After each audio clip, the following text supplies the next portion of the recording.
football and track. I'm proud to wear it now when I cruise around the other parts of the town. I got my decal in back, so be true to your school now, just like you would to your girl or guy. Hey, what's up, and welcome back to Interpreting the Stars, where today we're talking about Disney Plus's latest feature film, Stargirl, starring one of the more well-known winners of America's Got Talent, Grace VanderWaal. And she's playing the titular Stargirl, but surprisingly, she's not the main character.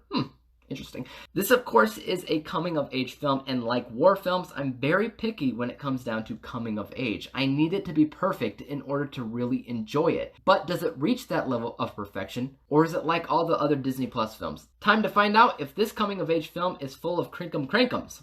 Let's get cracking. This review is brought to you by the word of the day, crinkum-crankum. Something full of twists and turns. Stargirl follows Leo Borlock and the rest of his high school student body when a new girl shows up in town by the name of Stargirl. But this girl is anything but ordinary. She floats to the beat of her own drum, which begins to open up something dormant in Leo's brain, and because of that, he begins to fall for her zany quirks. But is her different way that she sees the world threatening his normal life? Or should everybody else act a little bit like Stargirl? Alright guys, so here's my dilemma. Looking at all the released films from Disney Plus, it's not hard for me to see that a lot of what this movie does is better than the others. There's definitely a better eye for cinematography and editing, for sure, which actually makes this movie feel more cinematic than any of the other Disney Plus movies. And the inclusion of Grace VanderWaal, that was just a genius move because she fits so well into this goofy, zany character. And because the music is integral to the progression of the plot, it's also some of the best music that I've heard from any of the Disney Plus originals. The music itself isn't exactly original, but the performances specifically are well done, and I won't be forgetting them for a long time.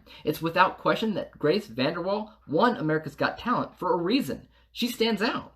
But to answer the question about it, no, it's not a perfect coming-of-age film. It lacks significantly in the narrative, as do most coming-of-age films. Our lead characters are hardly trying to do anything specifically, and if they are, they don't really sense value in what they're doing. I'll tell you the main reason that people are going to watch this movie. 1, for Grace VanderWaal. 2, for the music. 3, because it's one of the few original movies distributed on Disney Plus. I doubt anyone will truly care that much for the story or the characters past Grace VanderWaal's kooky, zany Stargirl character.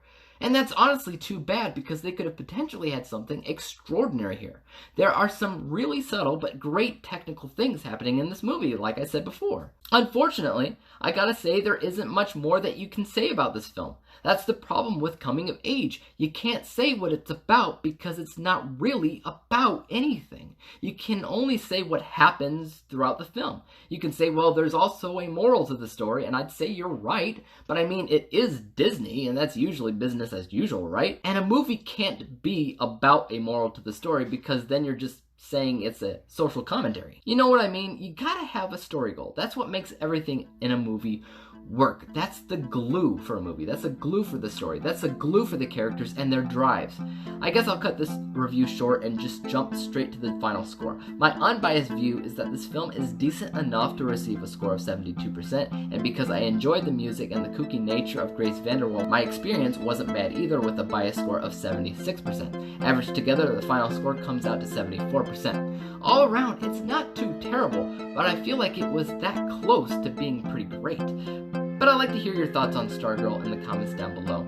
Is this one of the better films to come out from Disney Plus in your opinion? Let me know. As for YouTube, you know what to do. Hit the subscribe button if you like this review and would like to see others like it. Hit the thumbs up button because that always helps out my channel. And don't forget about the little bell icon because that'll help notify you when I come out with my next review. And until then, peace out!